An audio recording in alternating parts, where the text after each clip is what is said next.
De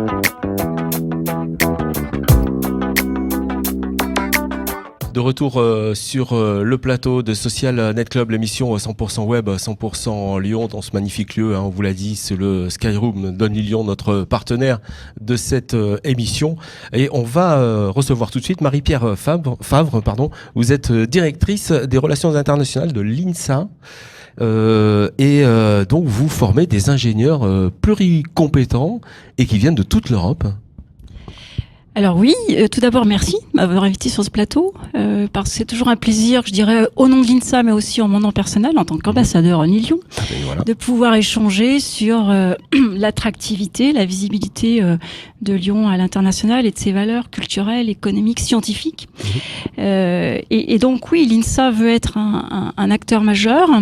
Nous formons effectivement des ingénieurs et docteurs pluricompétents, humanistes, et à ce titre, je dirais que la dimension internationale, la dimension interculturelle prend toute sa place dans la mobilité des élèves ingénieurs que nous envoyons à l'étranger, en Europe, mais aussi hors des frontières européennes. Et puis on accueille également un public international. 30% de nos étudiants sont internationaux.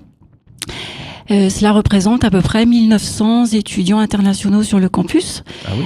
95 nationalités différentes, donc une vraie diversité au service après du marché, des employeurs. Nous formons des ingénieurs et des docteurs pour répondre aux besoins des entreprises. Alors les entreprises françaises qui peut-être vont se développer à l'international, mais aussi des entreprises étrangères qui précisément viennent investir ou ont le projet de venir investir à Lyon, de s'implanter à Lyon, et pour lesquelles on peut fournir entre guillemets des ressources hautement qualifiées. Ça veut dire que vous avez des relations étroites avec Only Lyon et peut-être l'Aderly aussi ? Le plateau, pour nous, c'est cohérent. Je veux dire, ça fait sens et c'est au quotidien que l'on doit travailler ensemble, à la fois effectivement avec l'Aderly pour justement les entreprises européennes. Je pense notamment à Huawei et le dernier partenariat qui s'était concrétisé l'année dernière lors d'une mission en Chine. Mais il y a d'autres exemples. Avec l'Office du tourisme, parce que nous accueillons de nombreux publics, alors des étudiants pour des séjours plus ou moins longs, des délégations, des enseignants-chercheurs pour des congrès également, et très souvent, je dirais qu'on fait appel aussi à l'Office du tourisme pour compléter, je dirais, un séjour, une école d'été thématique ou un congrès. Et enfin, Only Lyon, donc on a mis nous en place également à l'INSA un réseau d'ambassadeurs. Et donc, c'est tout à fait complémentaire avec la démarche Only Lyon.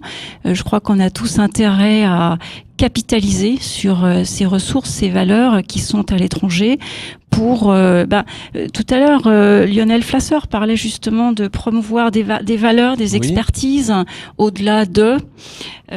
nous aussi, on est dans un contexte très concurrentiel. L'enseignement supérieur à la recherche, c'est très concurrentiel.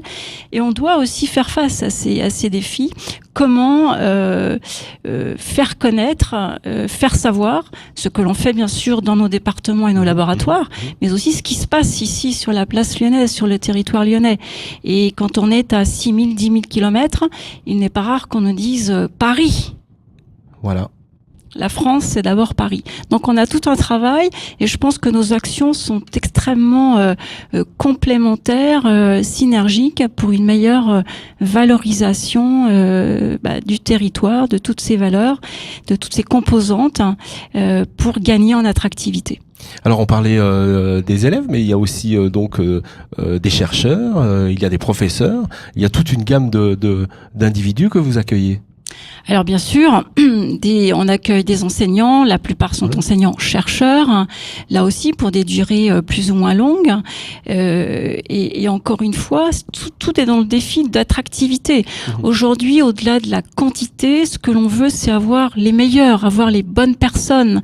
Et donc tout cela doit s'intégrer dans un projet en adéquation avec les stratégies locales, territoriales, puisqu'encore une fois, je pense qu'elles sont très complémentaires. Oui, bien sûr. Alors, il y a un parcours de formation, vous avez forcément des outils de suivi. Comment vous suivez tout cela d'ici de Lyon ?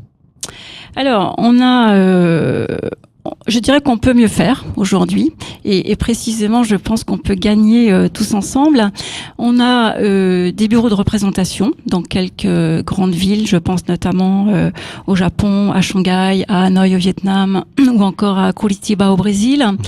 Et puis surtout, des relais, quelques groupes déjà d'ambassadeurs INSA Lyon qui sont opérationnels et animés, et pour lesquels, je dirais, ou avec lesquels, en tous les cas, la direction des relations internationales de l'INSA de Lyon travaille.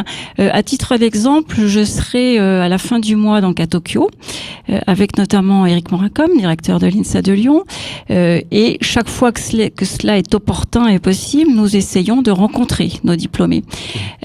Donc ce sera fait, et nous allons pour la première fois associer les Lyonnais à Tokyo. D'accord, ça veut dire, vous allez concrètement ? Donc concrètement, avec ONI Lyon, leur réseau d'ambassadeurs et de relais sur Tokyo, eh bien on va les associer à notre rencontre diplômés INSA, donc qui s'ouvre un petit peu au-delà de diplômés INSA à proprement dit. Alors, Lionel Flasser, c'est exactement ce que vous mettez en place. Voilà des institutions qui se prennent en charge dans une marque ONI Lyon. Oui, tout le monde se prend en charge. La marque ONI Lyon ne nous appartient pas. Elle appartient à tout le monde. Elle est au service de l'écosystème. De temps en temps, on est leader sur des actions. Ouais. De temps en temps, on est au service des partenaires.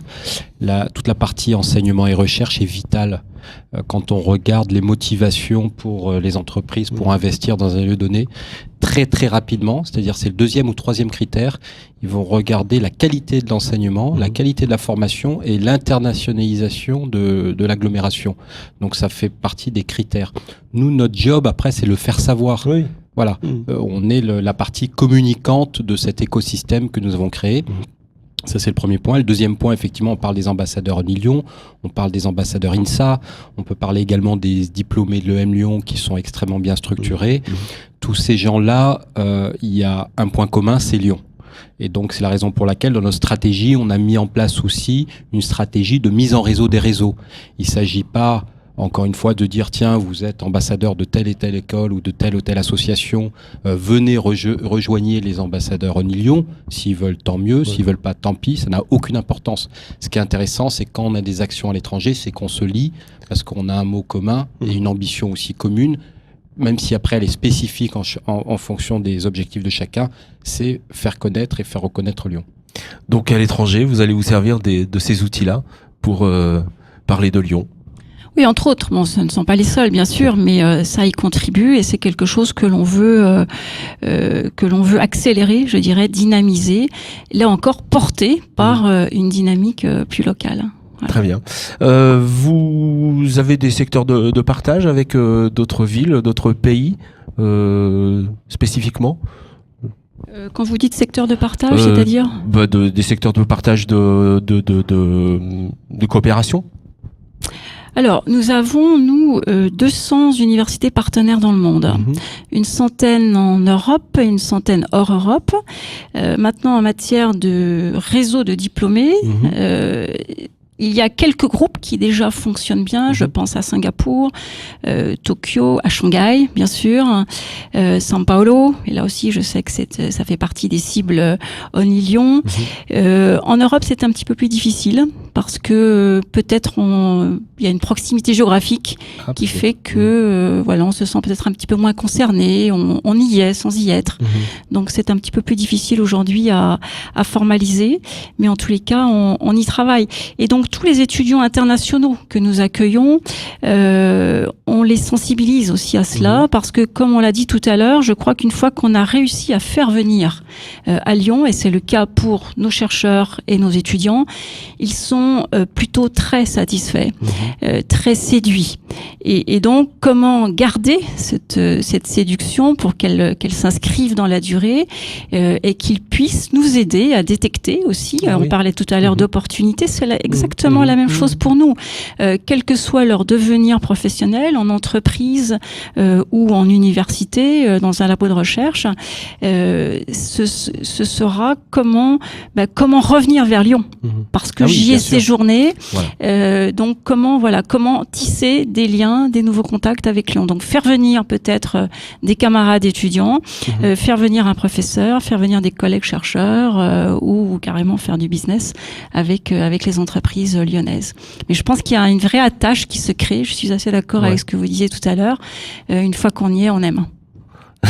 Une fois qu'on y est, on y aime. On va y rester encore un petit peu. On va se faire une nouvelle pause et on revient tout de suite après sur ce plateau social Net Club, l'émission 100% web, 100% Lyon.